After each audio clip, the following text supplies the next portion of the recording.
vous vous êtes décidé à créer votre journal de bord, vous vous lancez, vous n'avez pas forcément un attrait pour le papier.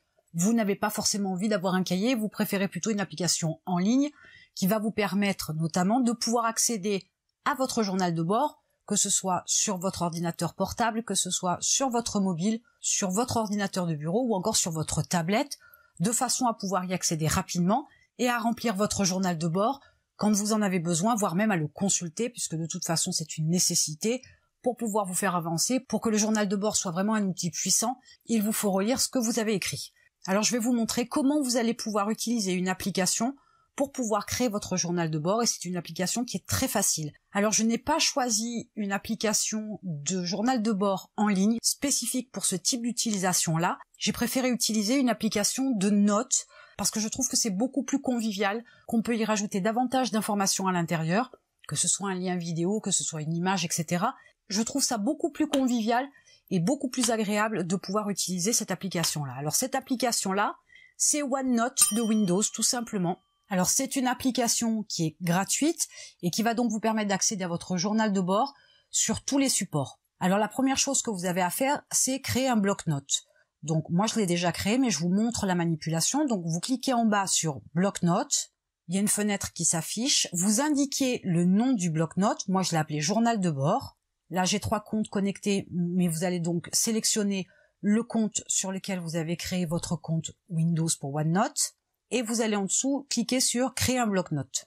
Donc vous voilà à l'intérieur de votre bloc-notes. Donc d'office, il y a une première section qui s'appelle Notes rapides qui est installée, avec une page à l'intérieur, qui ne nous intéresse pas particulièrement. Donc le but du journal de bord, c'est de pouvoir noter tout un tas d'informations, mais il faut aussi bien organiser son journal de bord pour qu'il soit efficace. Donc vous allez descendre tout en bas sur section, vous allez faire un clic droit et vous allez cliquer sur nouveau groupe de section. Et là, vous allez mettre l'année. Donc moi j'indique l'année, donc vous mettez l'année en cours bien évidemment. Dans ce groupe de sections-là, vous allez créer votre première section. Et en fait, votre première section va être le mois en cours, le mois de démarrage de votre journal. Donc j'ai cliqué tout en bas sur section, il y a une nouvelle section qui s'est affichée, et là donc vous allez indiquer le mois en cours. D'office, il y a une page qui est créée, et donc cette page, vous allez bien évidemment la nommer du jour de démarrage. Vous voilà à présent bien organisé, donc avec un groupe de sections qui sera une année. Vous ferez exactement la même chose pour l'année suivante. Une première section qui est le mois en cours, et vous ferez la même chose, vous rajouterez les sections au fur et à mesure chaque mois. Et ici, donc la première page sur le mois en cours qui va être le jour de démarrage, donc ça peut être le 5, le 10, le 15, le 20, le 1er du mois, peu importe. Et à la suite, vous allez créer d'autres pages en dessous qui seront demain, après-demain, après-après-demain, etc., etc. Donc vous allez mettre le jour à chaque fois, la date, de façon à pouvoir retrouver facilement vos notes. Pour que votre journal de bord soit cohérent, il faut toujours aborder les mêmes sujets. J'en ai parlé dans une vidéo précédente. Donc je vais vous montrer comment il est possible de pouvoir avoir tous vos sujets à chaque fois sur chaque jour sans en oublier un seul. Donc vous allez vous retrouver sur cette fameuse première page et vous allez indiquer les différents sujets.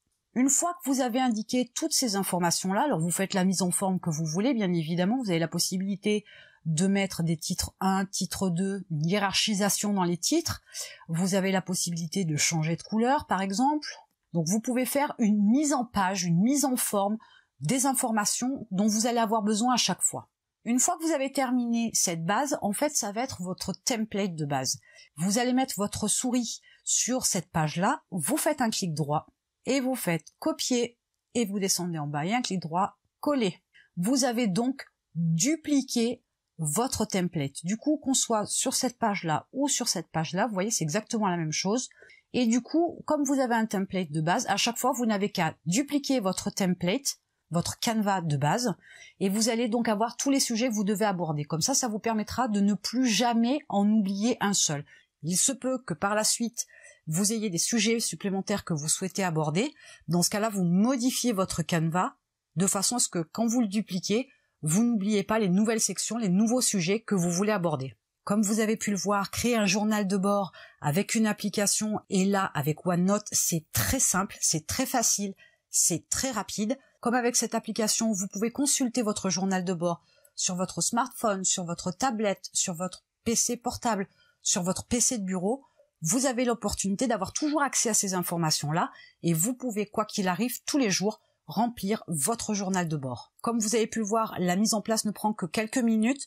Vous pouvez vous lancer dès aujourd'hui pour profiter de toute la puissance de ce fameux journal de bord. Et en attendant, je vous retrouve de l'autre côté.